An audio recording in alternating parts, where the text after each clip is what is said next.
Hello, welcome back to Learn Economia. In this video, we are going to look into the concept of quantitative easing and the working of the same. So, before understanding the working of quantitative easing, let's understand what is quantitative easing or what is QE. So it is actually a form of unconventional monetary policy where the central bank would be purchasing long-term securities, and this is done from open market in order to increase the supply of money in the economy, and this would be encouraging lending as well as investment in the economy. As a result of the involvement by the central bank by buying securities, this would be adding new money to the economy so that the money flow to the economy would be increased. This would be serving to lower the interest rate by bidding up fixed income securities. This act by the central bank of an economy would expand the central bank's balance sheet. We can see that when a short-term interest rate are either at zero or when it is approaching zero, the normal market open market operations of the central bank which target the interest rate are no longer effective. So in this particular situation, what the central bank does is something different. Here, a central bank can target specified amount of assets to purchase. As a result, it would go to what is known as quantitative easing method. This method would increase the money supply by purchasing assets as a result of newly created bank reserve, and this would provide banks with more liquidity. In order to execute this particular step or this quantitative easing technique, central banks would increase the supply of money by buying bonds and other securities, or simply they would involve in open market operations. Increasing the supply of money would definitely lower interest rate, and when the interest rate become reduced, banks can lend more. This technique of quantitative easing is typically implemented when the interest rates are already near zero. So at this point, central banks would be having fewer tools to implement. We know we have to see that monetary, in the case of monetary policy, one of the objectives of this policy is to attain economic growth, including price stability, right? So quantitative easing, if it itself loses effectiveness, then government's fiscal policy can also be used to expand the money supply. Quantitative easing, it could be done in combination with fiscal policy as well, or when we can say that when the central bank is trying to increase the supply of money in the economy, along with the fiscal policy measures by the government would also be taken in order to increase money supply in the economy. What are the special considerations with respect to quantitative easing? We could see that if the central banks keep on increasing the supply of money in the economy, this would ultimately lead to what is known as inflation. So here, a central bank, if it is going for quantitative easing strategy, that may cause inflation without intending to have economic growth. If there is inflation in the economy, but if there is no growth, this is known as stagflation. Although most of the central banks are created by their country governments and have some regulatory oversight, these cannot force banks in their country to increase their lending activities. When it comes to monetary policy measures, it is under the ultimate authority of the central bank to deal with the same. The government of a particular country that does not have any role there.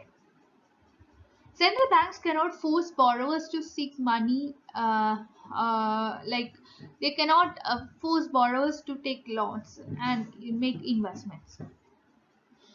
Another potentially negative consequence of quantitative easing is that it can devaluate the domestic currency. We have already dealt with their concept and consequences of devaluation. So I think many of you are aware of the same. Devaluation involves a deliberate attempt to lower the value of your currency, domestic currency.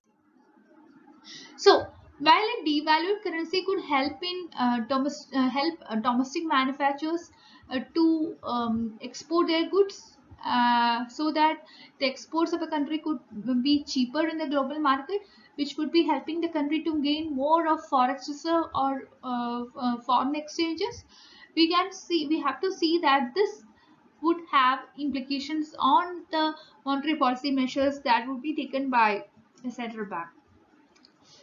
From 2009 until 2014, if you look into the US economy, you can see that the US Federal Reserve ran a quantitative easing program. This was by increasing the money supply there. This had some effect on asset side of Federal Reserve balance sheet.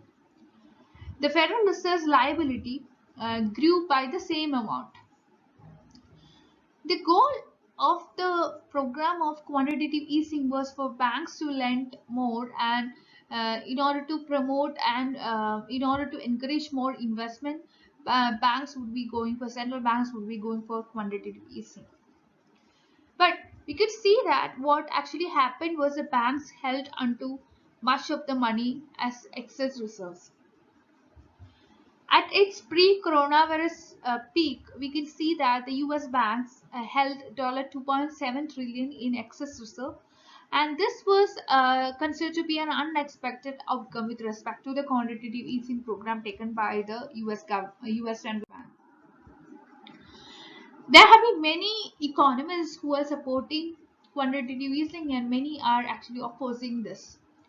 Many economists believe that Federal Reserve's quantitative easing program has rescued the US economy from the financial crisis of 2008. It was actually trapped in the 2008 financial crisis, but this program by the monetary authority of US has helped it to come out of the situation.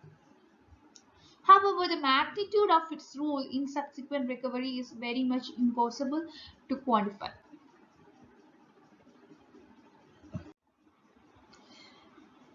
So this doesn't actually mean that it was only the US economy that had gone for quantitative easing program. There have been many other central banks which have attempted to deploy this particular program or this particular policy tool as a means of fighting recession as well as deflation in their countries.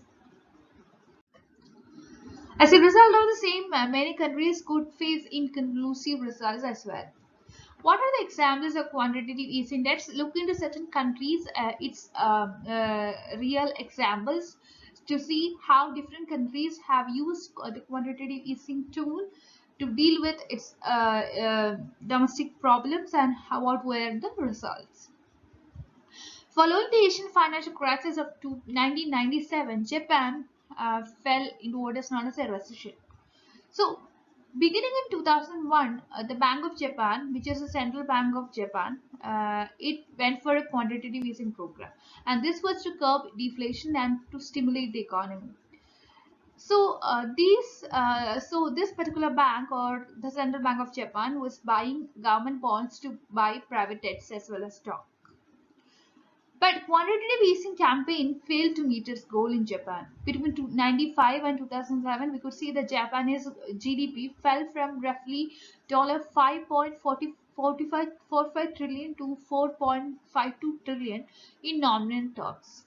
So even though the Japanese central bank was taking a lot of efforts to deal with the deflation situation, it all ended up in in what is known as in a disastrous situation.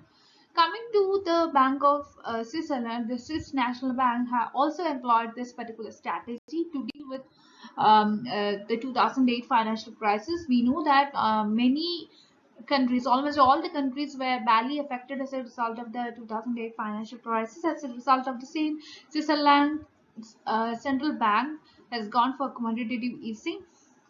This made the bank's version of quantitative easing the largest in the world. And economic growth has been positive in Switzerland, but it is very much unclear how much of the subsequent recovery could be attributed to the quantitative easing program taken by Switzerland Central Bank. Coming to the next case, in August 2016, the Bank of England, that is the central bank of the country, announced that it would be going for quantitative easing program, and in order to help potential economic ramification of Brexit. So here the plan was for Bank of England to buy some 60 million pounds of government bonds and some 10 million pounds in corporate debt. So this is something very much important, because you have to see whenever a central bank is going for quantitative easing, you have to see how it is going for the same, whether it is purchasing government debts or whether it is purchasing some kind of corporate debts or something else. So this is very important. Okay, so having done that, by purchasing this corporate concern debt and all, the Bank of UK, the plan was intended to keep the interest rate from rising. So this was also to stimulate business investment as well as employment.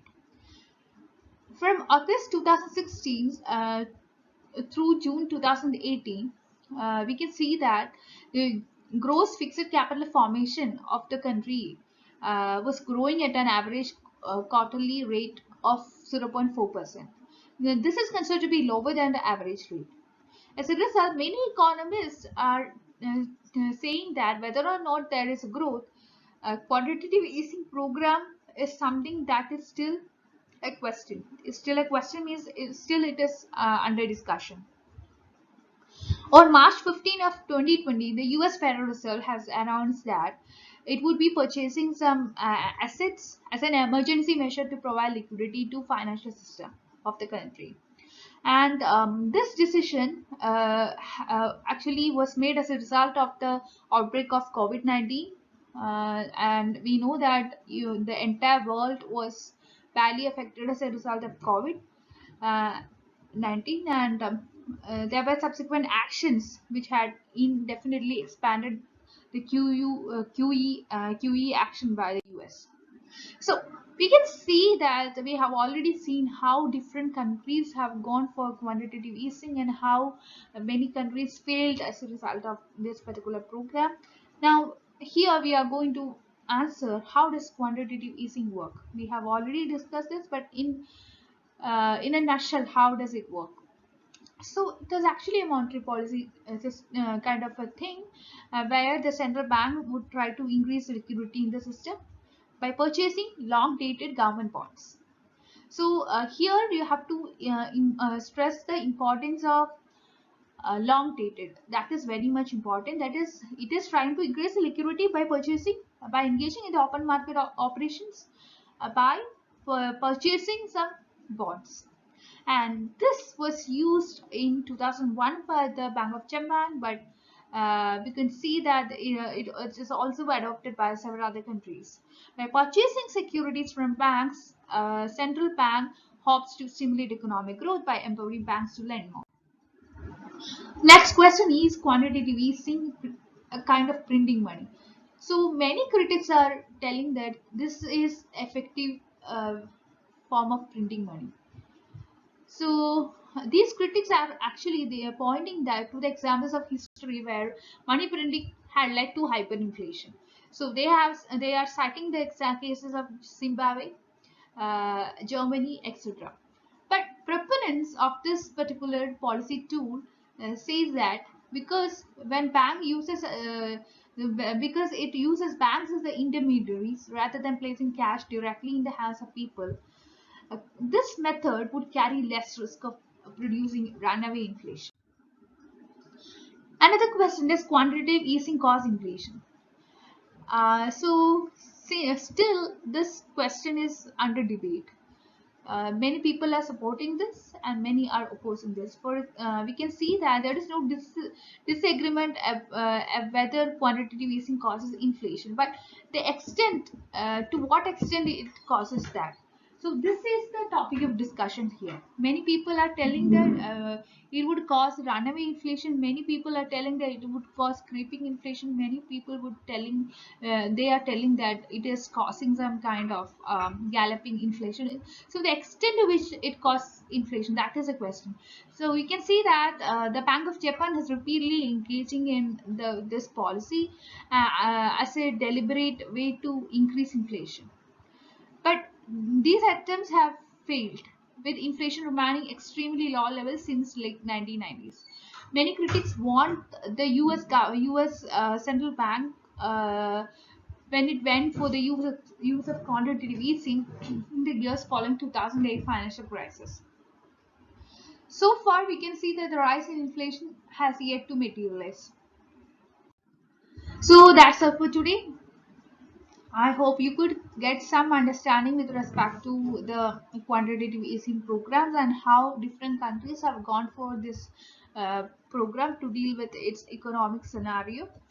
So I request you to like, share, and subscribe to this channel for more videos, and you can be a part of my Telegram channel and Telegram group to discuss your doubts. I'll be providing the links of these in the description box, so you can join from there. That's it. Thank you.